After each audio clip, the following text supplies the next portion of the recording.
भाजपा के देहात जिला अध्यक्ष देवीशंकर भूतड़ा ने पुष्कर पहुंचकर मोदी सरकार की उपलब्धियों को जन जन तक पहुंचाने के प्रयास किए। इस दौरान पुष्कर के विधायक सुरेश सिंह रावत एवं अन्य भाजपा नेता भी उनके साथ मौजूद रहे।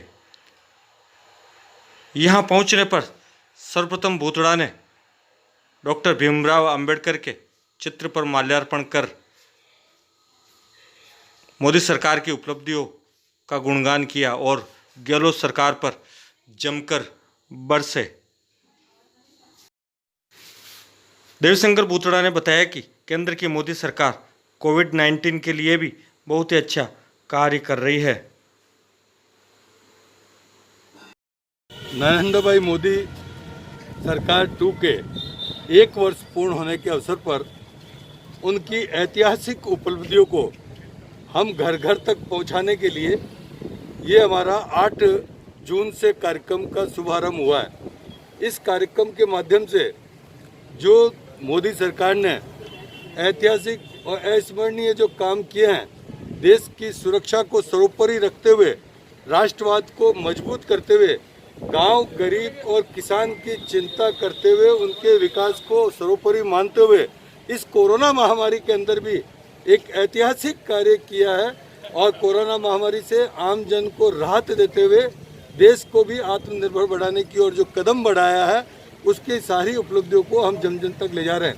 साथ में राजस्थान सरकार ने इस कोरोना महामारी में जहां राहत देने की बजाय आहत करने का प्रयास किया है, ये भी एक जो विषय है, हम जहाँ जा रहे हैं, जहाँ ये विषय सामने आ रहा है कि राजस्थान सरकार, जबकि केंद्र सरकार की ओर से पूरा खाद्य सामग्री मिल रही है, सारी राहत सामग्री मिल रही है, उसके बाद भी आम जीवन के साथ जो भेदभाव व्यक्त किया जा रहा है, आम जन के साथ जो भेदभाव की नीति अपना रखी है, उसकी हम घोर निंदा करते हैं।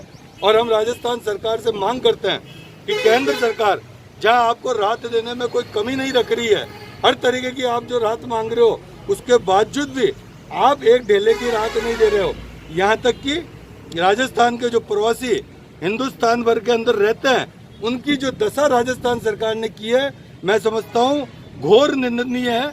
कम से कम मैं समझता हूँ कि जो उनका रजिस्ट्रेशन हुआ है, वो रजिस्ट्रेशन 11.5 लाख 17 मई तक 11.5 लाख का रजिस्ट्रेशन हुआ था उन प्रवासियों का, लेकिन आज तक वो लोग जो यहाँ ला पाए हैं वो करीबन मैं समझता हूँ कि 28,500।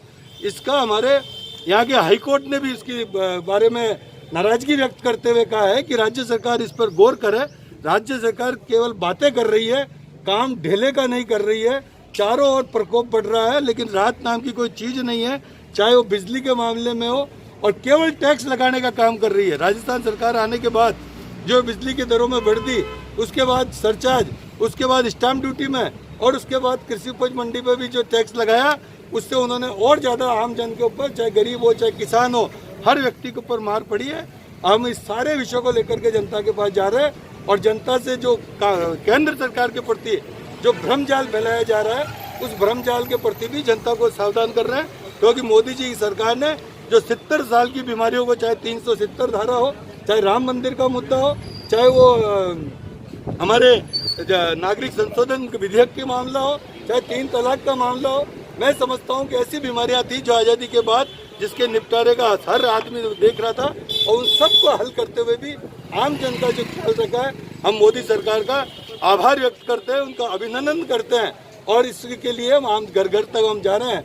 मैं हमारे विधायक महोदय जो ने जो कार्यक्रम बनाया पूरे विधानसभा में, क्योंकि कोरोना महामारी के अंदर हम कार्यकर्ताओं से भी संपर्क में नहीं आए, लेकिन सोशल डिस्टेंसिंग का ध्यान रखते हुए घर घर तक 2-2 कार्यकर्ताओं की टोली बना कर और हम घर घर तक पहुंचने का प्रयास कर रहे हैं। भूतड़ा जी, आज अशोक गहलोत ने आरोप लगाया है बीजेपी कोरोना पे ध्यान देने की बजाय सरकार गिराने का काम कर रही है। अशोक गहलोत जी ने जो आरोप लगाया है, हमारे को सरकार गिराने की आवश्यकता क्या पड़ी है?